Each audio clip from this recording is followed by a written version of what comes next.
Last part में हमने देखा था कि मैक्स के पास गोल्डन हॉर्न बेहेमोथ की बॉडी आ गई थी, लेकिन वो अब भी गोल्डन हॉर्न बेहेमोथ की क्लोन टेक्निक का इस्तेमाल करके ह्यूमन फॉर्म में आ सकता था। इसलिए मैक्स अपनी बॉडी को लेके एग में डालते हुए ह्यूमन क्लोन बनाने लगता है। दूसरी तरफ एटकिन, एल्डर येन हाई और नी हेलु तीनों मिलकर धीरे धीरे एचआर अलायंस और वॉरगॉड जैसी सिक्योरिटीज पर कब्जा कर रहे थे, क्योंकि अब वो पूरी दुनिया पर राज करना चाहते थे। अब आगे तो इस पार्ट की शुरुआत में हम मैक्स की गोल्डन हॉर्न बेहेमोथ वाली बॉडी के अंदर देखते हैं, जहां एनर्जी सोर्स के पास वो ह्यूमन बॉडी वाला एग रखा हुआ था।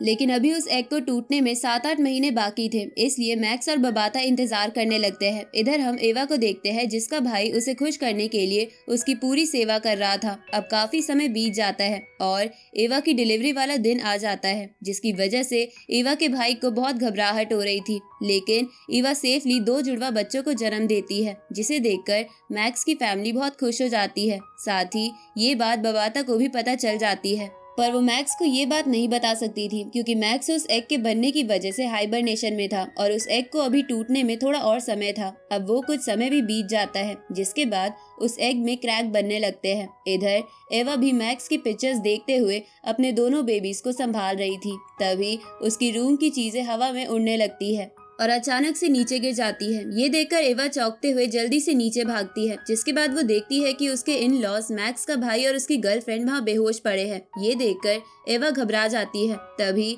वहाँ खड़ा येन हाई एवा से कहता है, तुम्हें डरने की जरूरत नहीं है, ये बस सो रहे हैं। उसी वक्त वहाँ एटकिन भी आ जाता है, जिसने घर के सारे सिक्योरिटी गार्ड्स को मार दिया था। अब एटकिन एवा से कहता है कि हम यहाँ पर वुड क्रिस्टल लेने आए हैं। इस पे एवा कहती है कि थोड़े समय पहले एल्डर येन हाई ने एचआर अलायंस के तौर पर ये ख्वाहिश रखी तो थी कि एचआर अलायंस वुड क्रिस्टल खरीदना चाहता है, पर हमने तब भी इसके लिए मना कर दिया था, क्योंकि हम वुड क्रिस्टल अपनी कंट्री के सिवा किसी को नहीं देंगे। उसी वक्त वहाँ मैक्स का वो गार्ड रोबोट आ जाता है। इधर एवा उस तीसरे बंदे यानी नी हेलु को भी देख चुकी थी, इसलिए वो एटकिन से बोलती है कि हमारा फैसला अब भी वही है, चाहे फिर यहाँ एटकिन आए या नी हेलु जैसा स्पिरिचुअल मास्टर।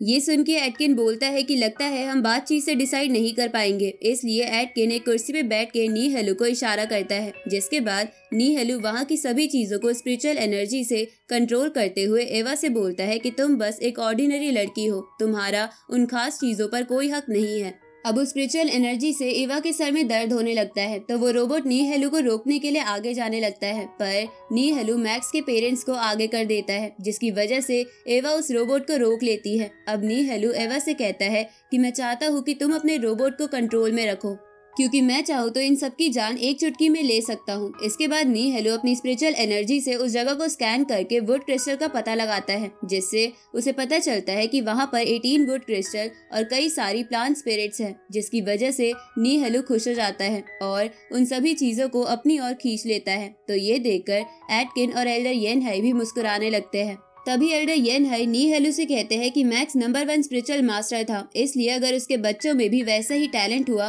तो ये फ्यूचर में तुम्हारे लिए खतरनाक साबित होगा।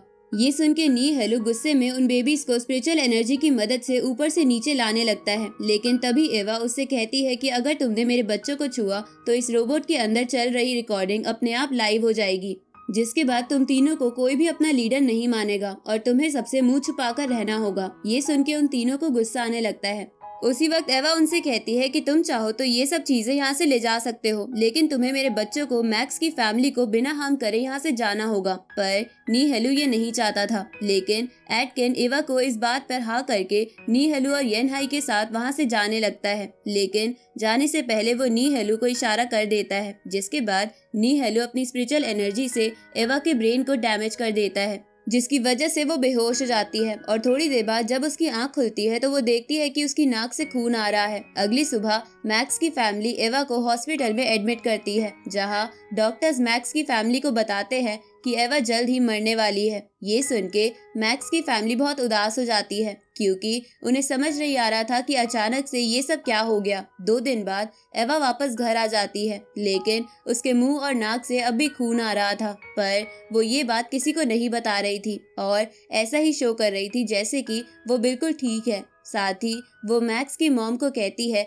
कि आप मेरे बच्चों को वॉक पर ले जाओ, मैं थोड़ा रेस्ट करना चाहती हूँ। जिसके बाद एवा अपने दोनों बच्चों को रोते हुए किस करती है और फिर उन्हें अपनी दादी के साथ बाहर भेज देती है। जिसके बाद एवा अपनी वेडिंग ड्रेस पहन के तैयार होती है, जहाँ वो तैयार होते हुए मैक्स की फोटो देख रही थी। साथ ही वो ये भी कह रही थी कि मैक्स, हम दोनों की वेडिंग सेरेमनी अब भी बाकी है, लेकिन मुझे नहीं लगता कि अब वो पॉसिबल है, क्योंकि अब मैं तुम्हारे पास आ रही हूँ। अब एवा मैक्स का दिया वो लॉकेट पहन लेती है जो मैक्स ने उसे दिया था ताकि वो उसकी रक्षा कर सके। इसके बाद एवा ऐसा ड्रीम देखने लगती है जैसे कि मैक्स वहाँ आकर उसे वेडिंग रिंग पहना रहा है और उन दोनों की शादी हो रही है। तभी ऐसा करते हुए एवा चक्कर खा के अपने बेड पर गिर जाती है। इधर हम उसी एग को देखते हैं जो अभी टूट रहा था और उसके अंदर मैक्स की बॉडी तैयार हो रही थी। साथ ही बबाता उस प्रोसेस को होते हुए बाहर से स्क्रीन पर देख रही थी।